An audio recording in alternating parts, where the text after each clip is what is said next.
Hello दोस्तों, नमस्कार। Welcome to Exam Master channel. बात करें सिलेक्शन की तो छात्रों का सिलेक्शन क्यों नहीं हो पाता? क्योंकि कुछ ऐसे रास्ते हैं जिनके बारे में अधूरी जानकारी रहती है।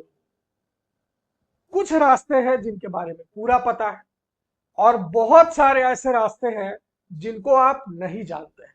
जैसे मान लीजिए कि आपने बीएड कर लिया, बीटीसी कर लिया, आप शिक्षा के क्षेत्र में जाना चाहते हैं, तो आप अध्यापक बनने के लिए कोशिश करेंगे। आपको लगेगा कि हाँ चलो भाई, 1 to 5 का टीचर बन जाते हैं, 6 to 8 का टीचर बन जाते हैं, 9, 10, 11, 12 का टीचर बन जाते हैं, ज्यादा ज्यादा असिस्टेंट प्रोफेसर बन जाते हैं। लेकिन इन अध्यापकों का भी एक अधिकारी होता है जो कि ब्लॉक लेवल का ऑफिसर होता है।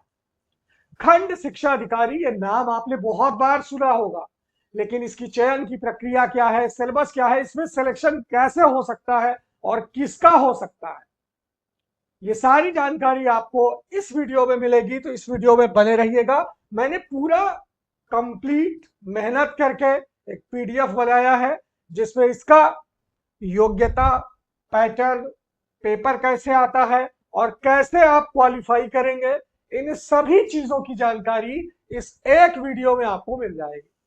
तो चलिए शुरू करते हैं। देखिए, सबसे पहले खंड शिक्षा अधिकारी कौन होता है, खंड शिक्षा अधिकारी कैसे बने, इसकी सैलरी क्या है, इसकी योग्यता क्या है और इसके काम क्या क्या है। देखिए, व्हाट इज बीईओ, खंड शिक्षा अधिकारी, ये एक ऑफिसर। अब देखिए, पद में ही ऑफिसर लगा हुआ है तो आप अधिकारी बनेंगे, और किसके अधिकारी बनेंगे? अध्यापकों के अधिकारी बनेंगे। इस पर जाने के लिए आपको एक परीक्षा से गुजरना होता है। ये एक सरकारी नौकरी है क्योंकि खंड शिक्षा अधिकारी का काम बहुत जिम्मेदारी भरा होता है, यानी ब्लॉक लेवल के जितने भी आपके स्कूल्स हैं, आप उन सभी मास्टरों के अधिकारी बने। खंड शिक्षा अधिकारी का काम बहुत जिम्मेदारी भरा होता है। इसे अपने ब्लॉक के शिक्षा लेवल में विकास को बढ़ाना है, यानी आपके ब्लॉक लेवल। देखिए, अगर आप एक अध्यापक बनोगे तो सिर्फ एक विद्यालय का विकास करोगे, है ना? लेकिन अगर आप एक खंड शिक्षा अधिकारी बनोगे तो आप ब्लॉक लेवल में जो भी शिक्षा का स्तर है उसमें आप डेवलपमेंट कर सकते हो। सरकार द्वारा लाई गई अलग अलग प्रकार के प्रोजेक्ट को सुचारू रूप से अपने ब्लॉक में संचालित करने का काम आपका होगा। खंड शिक्षा अधिकारी शिक्षा स्तर तक की संपूर्ण जिम्मेदारी उठाते हैं। अब अगर खंड शिक्षा अधिकारी बनना है तो क्या योग्यता होनी चाहिए, है ना? तो देखिए, यहाँ पर कुछ योग्यताएं हैं। जैसे आपको किसी मान्यता प्राप्त विद्यालय से 12th पास करना अनिवार्य है। 12th की परीक्षा में कम से कम 50% आपका होना चाहिए। इसके बाद ब्लॉक एजुकेशन ऑफिसर बनने के लिए आपको ग्रेजुएशन यानी स्नातक होना चाहिए, और इसके बाद आपको बीएड होना अनिवार्य है। देखिए, आपको बीएड की डिग्री प्राप्त करनी आवश्यक है। अगर आपने बीएड नहीं किया है तो किसी सरकारी शिक्षा प्रशिक्षण केंद्र या फिर ट्रेनिंग कॉलेज से एलटी का डिप्लोमा करते हैं। एलटी का डिप्लोमा कहा गया है यहाँ पर, ठीक है? एलटी का डिप्लोमा, ये बीटीसी जो होता है ये एलटी का डिप्लोमा नहीं है। लेक्चरर लेवल का डिप्लोमा होना चाहिए, यानी टीजीटी लेवल का टीचिंग कोर्स होना चाहिए आपका, जो कि बीएड होता है। तो बीएड के समकक्ष जो भी चीजें हैं, जैसे मैं यहाँ पर अगर नाम लूं, बीएड के समकक्ष में कई सारी चीजें आ जाती जो अलग अलग स्टेट में चलती हैं, तो अदर स्टेट वाले भी इस फॉर्म को भर सकते हैं क्योंकि ये फॉर्म लोक सेवा आयोग से निकलता है। तो भैया, 12th, ग्रेजुएशन और बीएड, ये 3 चीजें अनिवार्य हो गई। अब इसमें आपको उम्र आपकी कम से कम 21 साल और अधिकतम आयु 40 साल होनी चाहिए। लेकिन इस बार जहां तक मेरा अनुमान है कि सरकार कोरोना और लॉकडाउन की वजह से 2 साल उम्र में छूट देगी, यानी इस बार हो सकता है कि 42 साल वालों को खंड शिक्षा अधिकारी बनने का मौका मिले। तो ये तो हो गई उम्र सीमा। अब अनुसूचित जाति, जनजाति और पिछड़ा वर्ग के अनुसार बच्चों को 5 साल की उम्र में छूट है, जैसे फिजिकल हैंडीकैप हो गए, ये सारी चीज। अब इसका सिलेक्शन का प्रोसेस क्या है, यानी अगर किसी को खंड शिक्षा अधिकारी बनना है, सिलेक्शन लेना है, तो व्हाट इज द प्रोसेस? ये परीक्षा टोटल 3 चरण में होती है, तब जाकर आप खंड शिक्षा अधिकारी के पद पर पहुंच सकते हैं। इन 3 चरण को नीचे हमारे द्वारा देखिए विस्तार पूर्वक ये लिख दिया गया है। पहला है प्री एग्जाम, यानी किसी भी परीक्षा में प्री एग्जाम। इस परीक्षा में आपसे 300 अंक, यानी प्री जो होगा वो 300 नंबर का होगा, और इसमें 2 घंटे का समय रहेगा, 120 सवाल आपसे पूछा जाएगा। यानी एक सवाल में आपको 2.5 नंबर मिलेगा, है ना। 2.5 गुणे 120 इक्वल टू 300 मार्क्स का प्री एग्जाम आपका हो गया, है ना। 2.5 नंबर मिलेगा हर सवाल में। और बच्चा यहाँ पर नेगेटिव मार्किंग होती है क्योंकि ये लोक सेवा आयोग का पेपर है। 120 प्रश्न 2 घंटे में करना होता है। प्रश्न सारे एमसीक्यू होंगे, बहुविकल्पीय होंगे। इसका सरल मतलब है कि आपको क्वेश्चन के 4 विकल्प दिए जाएंगे और आपको सही उत्तर चुनना है।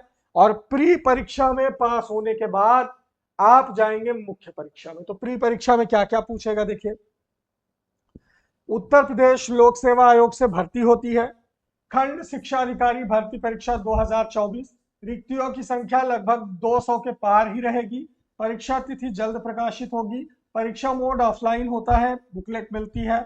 और नौकरी का प्रकार, एग्जाम सिलेबस। देखिए यहाँ पर UPSC BEO exam pattern in Hindi. परीक्षा का माध्यम वस्तुनिष्ठ होगा।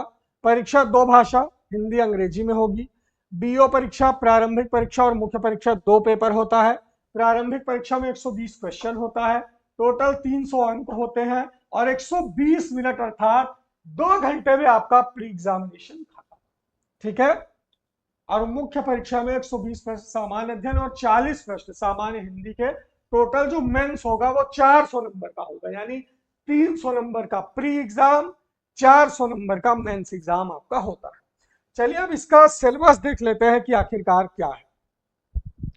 यहां पर देख लीजिए, ये है इसका सिलेबस प्री एग्जाम का। सामान्य अध्ययन में भारतीय कृषि से सवाल आएंगे, भारतीय राज्य व्यवस्था से सवाल आएंगे, भारत का भूगोल, भारत का इतिहास, राष्ट्रीय आंदोलन, भारतीय संस्कृति, अर्थव्यवस्था, अंतरराष्ट्रीय मामले और संस्थान, शिक्षा के क्षेत्र में जो हालिया विकास हुए हैं उनसे सवाल आएगा। वर्तमान राष्ट्रीय मुद्दे, सामाजिक प्रासंगिकता के विषय, भारत और विश्व, है ना, यानी इंडियन और इंटरनेशनल करंट अफेयर। इसके बाद विज्ञान प्रौद्योगिकी यानी साइंस और टेक्नोलॉजी से क्वेश्चन आएगा। संचार, अंतरिक्ष के क्षेत्र में विकास, जो अंतरिक्ष अभियान चले। उत्तर प्रदेश की संस्कृति, कृषि, उद्योग, व्यापार, रहन सहन, सामाजिक परंपरा, इसके बारे में विशिष्ट ज्ञान। कक्षा 10 तक का प्रारंभिक गणित, अंकगणित, बीजगणित और ज्योमेट्री। अब सामान्य अध्ययन में देख लीजिए, भारतीय कृषि, ये आपका मेंस एग्जाम में भी सेम चीजें हैं लगभग। कृषि, राज्य व्यवस्था, भूगोल, इतिहास, राष्ट्रीय आंदोलन, अर्थव्यवस्था, ये आपका आएगा मेंस में भी सेम चीज है। लेकिन 40 नंबर का देखिए, ये यहाँ पर हिंदी अलग हो गया, ठीक है। ये सामान्य हिंदी, ये मेंस में आएगा आपसे, प्री में नहीं आएगा सामान्य हिंदी। सामान्य हिंदी में देखिए कॉम्प्रिहेंशन है, फिर शासकीय अर्धशासकीय पत्र वगैरह जो लिखे जाते हैं, ये सारी चीजें, प्रेस विज्ञप्ति और परिपत्र संबंधी पत्र लेखन या आलेखन, वाक्यों को हिंदी से अंग्रेजी, अंग्रेजी से हिंदी में अनुवाद करना, अनेकार्थी शब्द, विलोम, पर्यायवाची, तत्सम, तद्भव, यानी सारा व्याकरण के जितने भी चीजें हैं उत्तर प्रदेश की मुख्य बोलियां, हिंदी भाषा में प्रयोग होने वाली अशुद्धि। इसके बाद दूसरा खंड है निबंध। निबंध में आपको डिस्क्रिप्टिव लिखना होगा। जी हाँ दोस्तों, मेंस 700 नंबर का है। तो साहित्य, संस्कृति, राष्ट्रीय विकास योजना से एक निबंध, विज्ञान, पर्यावरण, प्राकृतिक आपदा से एक निबंध, ये आपको लिखना रहेगा, ठीक है। तो टोटल आपको प्री एग्जाम देना है और मेंस एग्जाम देना है। इसके बाद आपको खंड शिक्षा अधिकारी में जो आपकी मेरिट बनेगी उसके हिसाब से आपको सिलेक्शन लेना है। तो खंड शिक्षा अधिकारी का फॉर्म लगभग जुलाई के अंतिम सप्ताह तक उम्मीद किया जाता है कि आ जाएगा। और 252 के आसपास अभी अधियाचन है, मतलब 200-250 के आसपास पद इस पर रहेंगे जो नई वाली खंड शिक्षा अधिकारी। तो अगर आप शिक्षकों के अधिकारी बनना चाहते हैं तो आपके लिए ये एक बेहतर मौका है, जिसका योग्यता, सिलेबस, पाठ्यक्रम, और बीएड वाले बन सकते हैं, बीटीसी वाले नहीं बन सकते हैं। तो बीटीसी वाले 1 to 5 के टीचर की भर्ती का इंतजार करें। जब तक सरकार रिक्त पदों पर नया नोटिफिकेशन नहीं निकाल देती तब तक आपको वेट करना पड़ेगा। तो इसके लिए खंड शिक्षा अधिकारी का आपको एग्जाम मास्टर पर बैच भी मिल जाएगा और इसके नोट्स भी मिल जाएंगे। अगर आप खंड शिक्षा अधिकारी की तैयारी करना चाहते हैं, 9452 26 74 92 इस नंबर पर आप जुड़िए और खंड शिक्षा अधिकारी के प्री एग्जाम जीएस का जो नोट्स है ये ऑर्डर कर लीजिए। प्लस यहाँ पर आपको बैच भी खंड शिक्षा अधिकारी का मिल जाएगा, जो आपको प्री क्वालिफाई करवा देगा। जो प्री एग्जाम में 120 सवाल पूछे जाएंगे कृषि से, अर्थव्यवस्था से या सारी चीजों से, अगर आप इसकी तैयारी करते हैं तो टीजीटी पीजीटी में आने वाला जीएस और एलटी का जीएस भी आपका काफी हद तक कवर हो जाएगा, तैयार हो जाएगा, क्योंकि लोक सेवा आयोग वही क्वेश्चन बनाता है सब। तो अब तैयारी करना आपके हाथ में है, मार्गदर्शन देना हमारे हाथ में है। चुनाव के बाद से वैकेंसी आनी शुरू हो जाएगी, आप सभी को लगे रहना है, बने रहना है एग्जाम मास्टर के साथ। Thank you so much.